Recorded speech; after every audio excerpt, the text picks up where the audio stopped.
আসসালামু আলাইকুম। আমি এখন রেস্টুরেন্ট স্বাদের চিজ পাস্তা তৈরি করব। এর জন্য প্রথমে ২টা বড় সাইজের টমেটো নিয়ে নিয়েছি। এটা এখন আমি একটু ভাপ দিয়ে এর চামড়াটা তুলে নেব। আর ভাপ দেওয়ার আগে আমি এর উপরে একটু চিড়ে দিচ্ছি, যাতে পরে চামড়াটা ছিলে নিতে সুবিধা হয়। হালকা একটা ভাপ দিয়ে নেব, গরম পানির মধ্যে দিয়ে দিলাম। জাস্ট 30 সেকেন্ডের মধ্যে আমি এটাকে তুলে নিচ্ছি।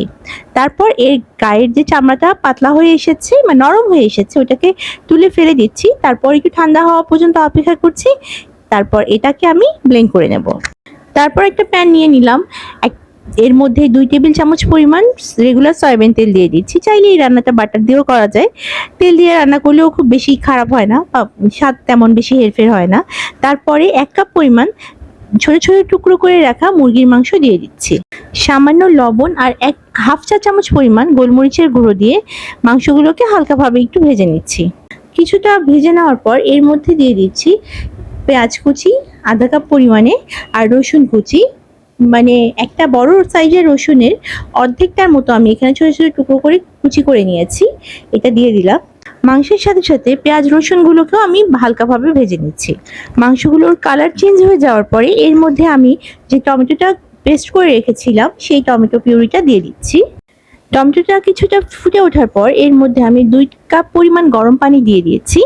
পানিটা ফুটে ওঠার জন্য অপেক্ষা করছি। পানি ফুটে ওঠার পর এর মধ্যে দিয়ে দিচ্ছি 1 চা চামচ পরিমাণ অরিগানো আর 1 চা চামচ পরিমাণ চিলি ফ্লেক্স। অরিগানোটা যে কোনো সুপার শপে পেয়ে যাবেন, অথবা এখন বড় সাইজের মুদির দোকানেও অরিগানো পাওয়া যায়। পানিটা ভালোভাবে ফুটে ওঠার পর এর মধ্যে আমি 200 গ্রাম পরিমাণ পাস্তা দিয়ে দিলাম। এর মধ্যেই পাস্তাটা সিদ্ধ হয়ে যাবে। সামান্য লবণ দিয়ে দিয়েছি, আগেও লবণ দেওয়া ছিল, এই জন্য এই পর্যায়ে সামান্য দিয়ে দিলাম। আর এই অবস্থাতেই আমি এর মধ্যে কিছু স্লাইস চিজ দিয়ে দিচ্ছি। যেহেতু এটা চিজ পাস্তা, এর মধ্যে চিজের পরিমাণটা একটু বেশি হলেই ভালো লাগে। এই পর্যায়ে আমি কিছুটা চিজ দিয়ে দিলাম, মানে স্লাইস চিজ আমি এখানে 3 পিস দিয়ে দিয়েছি। তারপর কিছুক্ষণ ঢেকে রান্না করছি, এতে করে পাস্তাটাও সিদ্ধ হয়ে যাবে। কিছুক্ষণ পর ঢাকনাটা তুলে নিলাম। পানি অনেকটাই কমে এসেছে। এই পর্যায়েও আমি আরো কিছুটা চিজ এর মধ্যে দিয়ে দিচ্ছি। টুকরো টুকরো করে নিয়েছি চিজ দিয়ে আমি একটু নেড়ে দেবো আর কিছুক্ষণ অপেক্ষা করবো, এর পানি ভাবটাও কমে যাবে।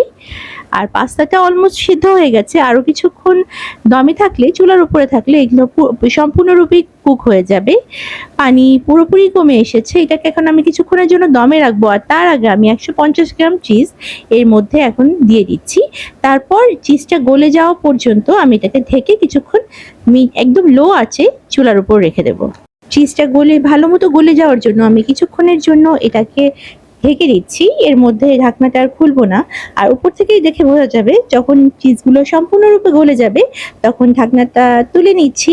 ব্যাস, আমার রেস্টুরেন্ট স্টাইলের চিজ পাস্তা সম্পূর্ণ তৈরি।